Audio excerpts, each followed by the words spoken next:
Hi, this is Pastor Nathan McKean, and I'm coming to you again from the Flushing Alliance Church. You know, with everything that's going on, I can't help but wonder if you're not asking more why questions than you used to.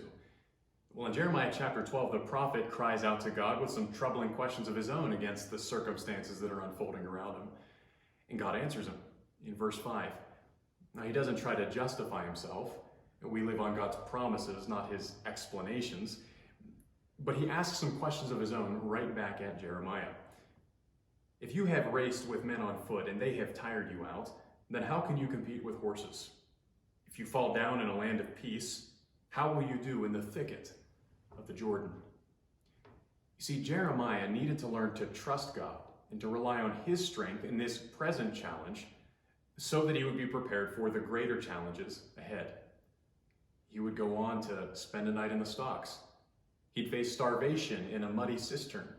He would be imprisoned in the court of the guard while the city of Jerusalem and everything around him burned to the ground. So what was now was preparing him for what was next. I'll give you another example, but it comes from the opposite perspective. It's found in one of the most well-known stories in the Bible. In chapter 15 of 1 Samuel, David approaches King Saul and he's trying to convince him to let him go and fight Goliath. He appeals to a time that he faced down a lion and another time where he rescued his father's sheep from a bear. I'm sure in both of those occasions, he couldn't have imagined that there would come a day when he would face an opponent that would be fiercer, that he would one day stare down a Philistine giant while an audience of armies looked on.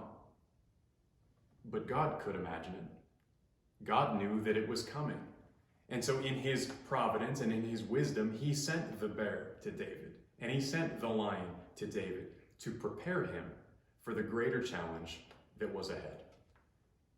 You know, I think about the circumstances that we find ourselves in, and I can't help but think that maybe some of us are in the thicket of the Jordan right now.